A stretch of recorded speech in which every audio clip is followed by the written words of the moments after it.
4월 20일 장애인의 날을 앞두고 장애인 지역사회 정착 과정을 연구한 그리고 그와 관련된 법도 함께 알아보는 그런 시간 준비를 해봤습니다.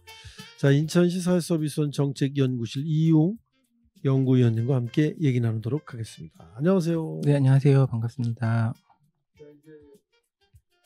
지난 시간에는 저희가 이제 개요에 대해서 쭉 설명을 듣고 함께 이제 얘기를 나눴습니다. 이제 오늘은 또 말씀하신 대로 장애인 자립이 무엇인지, 자립 장애인의 어려움은 무엇인지 이제 전 시간에 쭉 들어봤으니까, 자, 오늘은 그 자립 과정을 유형화했다고 하셨는데 자립에 이르기까지 저마다 다른 사연의 이야기들이 많을 텐데 어떻게 유형을 나누셨습니까? 그럼?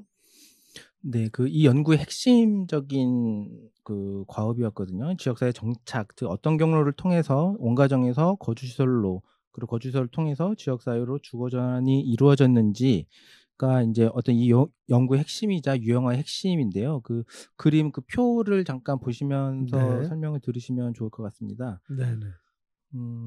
네, 보시면 이제 지역사회 정착 과정 유형화인데요. 네. 이제 총 아까 말씀드린 것처럼 22명의 주거 전환 장애인분들 대상으로 생애사적인 인터뷰를 실시를 했고요. 근데 이제 이 22개의 그 결과를 그냥 이렇게 나열만 하면 이게 정책적으로 큰 의미는 없어집니다. 그냥 이야기 듣고 좋은 이야기 들은 거밖에 안 되니까요. 네네.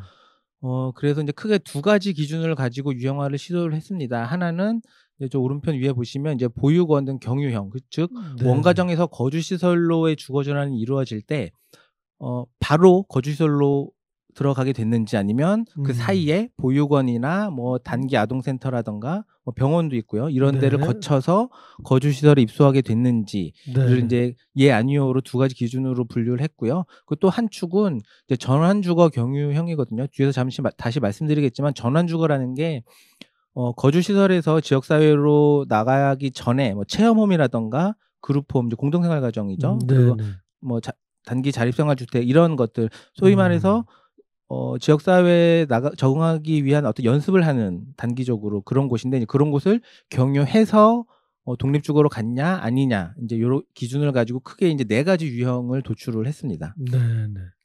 자, 지금 이제 이건 이제 표기 때문에 저희가 이해하긴 쉽지는 않지만 원가정에서 거주시설, 그리고 거주시설에서 독립주거 뭐 이렇게 형태를 나누셨다는 거네요. 네네, 맞습니다. 어떤 네. 형태로 지금에 이르렀느냐. 네. 네네.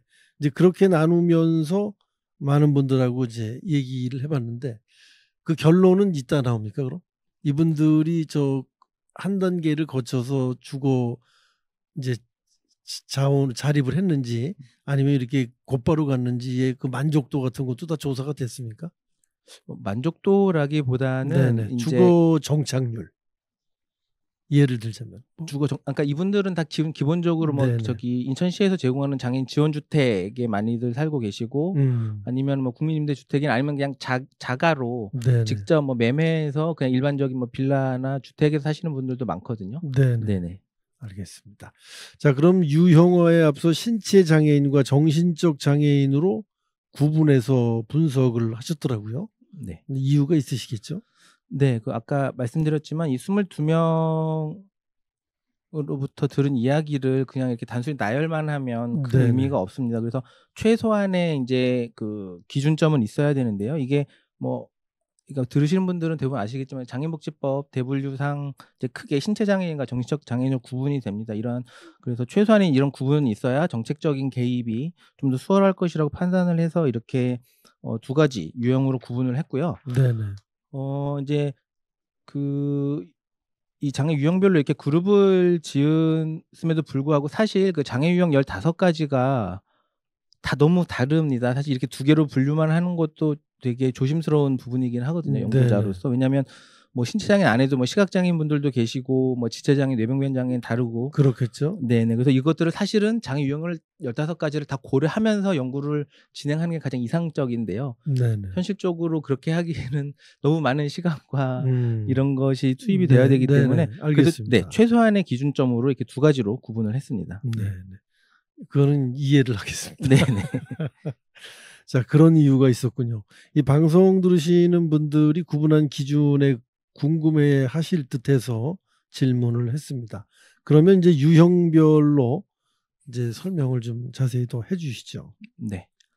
이제 그림 같이 보시면 될 것 같은데요. 세 네, 번째 네. 그림인데 이제 먼저 A 유형부터 말씀드리겠습니다. 이제 가장 네. 많은 사례였습니다. 11개 사례가 여기 A 유형에 해당되는데요. 말씀드리면 원가정에서 거주시설로 들어갈 때 그리고 거주시설에서 독립주거로 나아갈 때 다 중간 단계 하나씩 다 거쳐간 네, 그러니까 네. 주거 전환의 양이 되게 많은 분들이죠. 네, 되게 네. 힘드셨을 것 같아요. 여기저기 옮겨 다니면서 살아가셔야 됐기 때문에.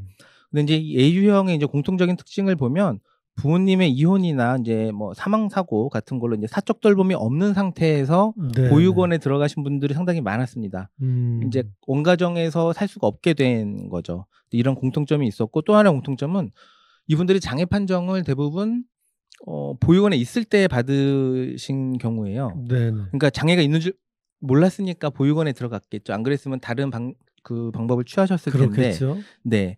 그래서 인제 보육원에서 머물면서 장애 판정을 받아서 인제 거주시설로 입소하게 된 인제 요런 특징이 있고요. 그래서 아까도 말씀드린 것처럼 다른 유형에 비해서 상대적으로 그 전환주거가 상당히 많이 네, 네. 이루어진 그런 유형이라고 볼 수 있겠습니다. 근데 인제 이 유형에서 제일 중요한 게 뭐냐면 이렇게 아까 말씀드린 사적 돌봄 부재로 인해서 원가정에서 장애인 거주시설로 입소할 때 보육원을 거쳤다는 점인데요. 네, 네. 이게 사실 이제 장애인복지 분야에서는 좀 어떻게 보면 간과된 부분이기도 합니다.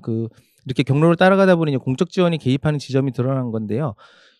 이 보육원에서 장애 판정을 받은 이분들 무연고인 경우도 꽤 많았습니다. 거주시설에 계신 그렇습니까? 분들이 네 무연고인 경우도 상당히 많고요. 있음에도 인제 가정에서 돌봄이 어려워서 거주시설에 계신 분들도 계시지만 어쨌든 무연고의 미성년자인 장애인 분들인데 사실 현 시점에서 이분들에게 제공될 공적 돌봄 체계가 거의 없다고 봐도 무방을 하거든요. 네. 네. 장애인 거주시설 말고는 이분들이 지낼 수 있는 곳이 없습니다. 이분은 집도 없고 부모님도 안 계시고 네. 그러면 어떤 서비스도 받기가 어려워요, 그렇겠네요. 거주시설이 아니면. 네. 네. 그래서 인제 사실은 제가 이거를 발견했을 때 '아 이 연구는 다 했다.'라고 생각이 들 정도로 좀 중요한 발견이라고 생각을 했고요. 그래서 인제 그동안에 이제 장애인 거주시설과 관련해서 여러 논쟁들이 있었는데 인제 이러한 지점이 앞으로 장애인 거주시설의 역할과 기능이 좀 어떻게 가져가야 될지 고민을 할 때 좀 중요한 근거가 되지 않을까 생각을 하고 있습니다. 네, 네. 자, 원가정 보육원, 거주시설, 전환주거, 독립주거 이런 유형별로 인제 아이들이 인제 성장을 해서 이렇게 자꾸 자라면서 이동을 하게 되는 그런 케이스군요. 자, 그런 어려움이 있는 사람들이 결국 가장 끝에 독립주거를 하기까지는 이게 많은 교육과 뭐 이런 여러 가지가 또 여기 수반이 돼야 되는 거 아닙니까? 그냥 무조건 주거만 독립시킨다고 되는 게 아니잖아요.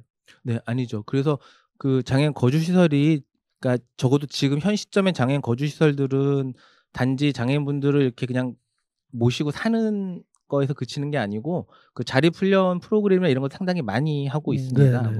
그래서 지금 아까도 뒤에서 잠깐 정책할 때 말씀드리겠지만 장애인 거주시설의 어떤 그런 자립 지원 정책을 통해서 효과를 봐서 지역사회 독립주거 하신 분들 상당히 많거든요. 네 그건 뒤에 네네. 가서 다시 한번 말씀을 드릴게요. 네네. 그 장애인 거주 시설이 줄어들고 있는 추세다 이렇게 말씀을 해 주셨는데 이 말씀하신 대로 이런 역할을 하고 있다면 무조건 없애거나 축소하는 게 답이 아닌 것 같은 생각을 해 보는데 그리고 또 어떤 유형이 있습니까? 네 인제 두 번째는 이제 B 유형입니다. 그림 네네. 4 번을 열어 주시면 될 것 같은데요. 네. 여기서는 인제 원가정에서 아까는 이제 A 유형 인제 거주시설 네네. 보육원 같은 곳을 거쳐서 거주시설에 입소했다면 이분들은 원가정에서 바로 거주시설로 입소한 사례입니다. 물론 네네. 그리고 A 유형과 동일하게 독립주거하는 과정에서는 전환주거, 체험원 같은 곳을 거쳐서 독립주거를 한 유형인데요. 인제 A 유형이랑 좀 유사한 점이 있습니다. 둘 다 인제 A 유형이 무연고 상태로 사적 돌봄이 부재했다면 B 유형 같은 경우는 부모님 또는 돌봐줄 가족이 있었습니다, 대부분. 네. 그런데 인제 이분들이 건강 악화나 경제적 어려움 등으로 인해서 인제 원가정에서 양육 부담이 생겨서 거주 시설에 입소를 했다는 차이가 있고요. 또 하나는 아까 A 유형이 보육원에서 장애 판정을 받았다고 말씀을 드렸는데, 네네. 이분들은 이미 장애를 가족들이 인지하고 있거나 장애 판정을 받은 상태에서 인제 거주 시설을 네. 알아보고 네네. 들어갔다는 그런 차이점이 있습니다. 그렇군요. 그러니까 B 유형은 아무래도 인제 A 유형보다는 상대적으로 주거 전환이 단순한 그런 차이점도 있네요. 네네. 그 외에도 뭐 특별한 사항들 이 B 유형에서 발견된 건 없습니까? 인제 비유형과 관련해서 인제 정책적인 개입 방식을 생각을 하자면, 인제 네네. 예전에 뭐 송파 세모녀 사건 이후로 인제 많이 유행어처럼 된 그 사각지대 발굴 네네. 관련 그러한 방식으로 접근을 하면 이 비유형과 관련된 좀 정책적인 지원이 가능하지 않을까 생각을 하고 있습니다. 네네. 알겠습니다. 자, 비슷하면서도 다른 특징을 보이는 게 이제 A 유형과 B 유형의 차이인데, 말씀하신 대로 어느 지점에서 개입했을 때 장애인 자립 지원 정책이 효과를 발휘할 수 있을지도 굉장히 다를 것 같은데요. 또 이런 유형 말고도 다른 유형이 있습니까 그럼? 지금 네. A, B 유형 말고도? 네. 총 이제 4 가지 아, 유형이라고 그렇습니까? 말씀을 드렸는데요. 인제 요거는 C 유형입니다. 세 번째 네네. 유형인데, 제가 기준 유형화를 위해서 기준으로 삼은 딱 그 틀, 아주 기본 틀만 거쳐간 분들입니다. 원가정에서 태어나서 장애인 거주시설에 들어갔다가 그냥 바로 독립주거로 지금 살아가고 계시는. 네네. 네, 인제 물론 2개 사례밖에 안 되긴 하지만 이게 사례 연구니까 수는 그렇게 큰 의미 부여를 할 필요는 없는데요. 인제 네네. 이 C 유형에서 나타난 사례는 대부분 연령대가 비교적 낮은 시각장애인분들이었다는 점이었습니다. 인제 네네. 이분들 같은 경우는 거주시설에서 제공하는 자립지원 프로그램도 거의 이용하지 않았고요. 대부분 이제 안마사라는 직업을 활동을 하고 계셨어요, 두 분 다. 그러다 네. 보니 직업 활동을 하다 보니까 인제 그 지역 사회와 교류도 상대적으로 활발했고, 그리고 인제 그러다 보니 인제 어느 시점에 그러니까 나이가 들면서 인제 '나갈 때가 되지 않았나.'라는 생각을 스스로 하셨다고 합니다. 그리고 또 하나는 인제 그 자립한 동료들을 보면서 '아, 저 친구도 나가서 저렇게 잘 사는데 나도 잘 살 수 음. 있겠구나.'라고 생각을 하면서 인제 독립주거를 한 유형이라고 볼 수 있겠습니다. 네네. 자, 이제 마지막으로 그럼 D 유형을 소개해 주셔야 되겠네요. 네. 그 그림 6번째인데요. 어 여기서는 인제 원가정에서 보육원 A유형과 같이 인제 보육원 등을 거쳐서 거주시설에 입소는 했지만 거주시설에서 전환주거 없이 독립주거한 형태입니다. 인제 1개 사례만 해당이 되긴 했는데요. 인제 이 D 유형 같은 경우는 사실 이제 이런 이 주거의 전환의 특성 말고는 이게 이렇다 할 큰 특징은 보이지 않았습니다. 이게 다만 네네. 이제 한 사례다 보니까요. 근데 인제 다만 이분 같은 경우는 본인 말씀으로는 내가 자립 의지가 되게 컸다고 말씀을 하셨는데, 네네. 앞에 인터뷰했던 게 뒤에 가서는 되게 또 이렇게 많이 두려워했다고도 또 다시 말씀을 하시더라고요. 좀 이제 양가 네. 감정 같은 게 있으셨던 것 같은데, 이제 그럼에도 불구하고 인제 거주시설 이런 경우에는 인제 거주시설 종사자분들이 인제 어떤 탈시설 정책 그 일환으로 인제 어떤 이기도 하고, 그리고 이제 긍정적인 지지나 어떤 적극적인 지원을 통해서 결국에는 이제 독립 주거로 형태로 살아가게 된 그런 유형이라고 볼 수 있겠습니다. 네네. 자, 이제 4 가지 유형에 대해서 쭉 말씀을 해 주셨습니다. D 유형은 원가정, 보육원, 거주시설, 독립주거. C 유형은 원가정, 거주시설, 독립주거. 또 B 유형은 원가정, 거주시설, 전환주거, 독립주거. 그리고 A 유형은 어디 있죠? 네, 원가정, 보육원, 거주시설, 전환주거, 독립주거. 이렇게 어느 단계를 거쳐서 갔느냐를 이제 유형별로 지금 분석을 해 주신 건데, 이 유형별로 다 장단점은 있는 거겠죠? 장단점이라기보다는 네네. 특징이라고 얘기해야 될까요 그럼? 네네. 특징이 좀 다른 네. 거죠. 그리고 인제 이렇게 주거를 중심으로 이분들이 어떻게 지내왔나를 살펴본 이유는 아까도 서두에 잠깐 말씀드렸지만, 이분들이 그 주거가 전환될 때마다 왜 주거가 전환됐는지 그 네네. 사유들을 다 물어가면서 이거를 이야기를 들은 것이거든요. 그럼 인제 아까도 말씀드린 것처럼 그런 어떤 정책적인 개입의 지점들이 다 다르게 나타나게 될 것 같습니다. 네네. 예를 들면 그 시각장애인 같은 경우는 거주시설에서 지역사회로 나올 때 그 어떤 자립지원 정책이 제일 뭐 크게 필요는 없게 되는 거죠. 예를 들면 안마사 네네. 자격증이 없는 분 같은 경우는 안마사 자격증을 딸 수 있게 지원을 해 준다든가, 지원주택이나 이런 뭐 청약을 통한 공공임대주택 같은 거 마련하는 정도만 해 드리면 시각장애인 분들 같은 경우는 독립주거가 훨씬 수월하게 되는 거죠. 이렇게 네, 그래서 네. 어떤 유형별 특징, 장애별 특징에 따라서 그 지원 정책이 좀 달라져야 한다는 의미로 보시면 되겠습니다. 네, 네. 개입 시점이 어느 시점이냐에 따라서도 유형에 크게 역할을 나누게 될 것 같습니다. 네네네. 지금 맞습니다. 말씀을 쭉 듣다 보니까. 네네. 자, 그러면 이제 뭐 어떤 점들이 이분들을 독립하겠다는 결심과 이어지게 하는 동기가 되나요? 보통 이제 이러한 유사한 연구들은 많습니다. 그 질문하신 부분에 대해서 이제 거주 시설에서 소위 말해서 탈시설 영향 요인이라는 연구들이 이제 최근에 비교적 많이 이루어지고 있는데요. 이제 저희 네, 연구에서는 일단 자립 지원 정책, 그리고 이제 장애인 당사자의 자립 의지 모두가 이제 중요한, 서로 좀 영향 관계하는 그런 것으로 이해를 했습니다. 그래서 장애인 당사자의 이제 자립 의지가 사실 제일 중요한 부분이기도 하거든요. 그렇겠죠. 자립 의지가 전혀 없는 분을 계속 지지한다고 해서 이게 갑자기 생기진 않으니까요. 기본적으로 최소한의 자립 의지는 있으셔야 되는데, 이러한 당사자의 자립 의지가 인제 거주 시설이나 뭐 IL도 포함되고요. 이들을 이제 중심으로 하는 자립 지원 정책으로부터 이제 직간접적인 영향을 받아서 이제 강화되면서 독립주거를 했다고 이렇게 해석을 할 수 있습니다. 그러니까 예를 들면 장애인의 자립을 위한 정서적 지지나 어떤 실질적인 뭐 자립 지원 이런 프로그램들이 직접적인 효과라고 한다면, 아까 잠깐 말씀드렸지만 이미 자립해서 살아가는 동료들을 보면서 영향을 받는 어떤 간접적인 효과도 있었거든요. 그래서 대부분 인터뷰한 분들 중에 거의 절반 이상이 "왜 나오고 싶었어요?"라고 여쭤봤을 때 자기 같이 뭐 그 10년 넘게, 뭐 길게는 20년 가까이 같이 살던 동료가 먼저 나가서 사는 걸 보니까 너무 좋고 부럽더라. 근데 나랑 같이 있던 친구 그 동료니까 쟤가 나가서 잘 사네? 그럼 나도 잘 살 수 있지 않을까라고, 이런 영향받는 거 되게 중요한 포인트였거든요. 네. 네.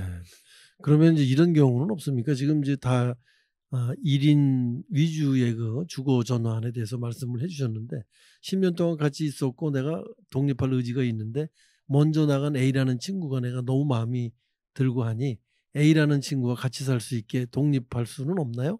뭐 이렇게 물어보면 어떻게 됩니까? 그건 그 당사자의 선택에 따라 달라질 수 있습니다. 왜냐하면 그거는, 그렇습니까? 네네. 그러니까 예를 들면 지금 인천시에서 제공하는 지원주택 같은 경우는 이제 기본 원칙은 1인 1실을 원칙으로 하는데요. 뭐 가족 같은 경우는 같이 살 수 있기도 하고요.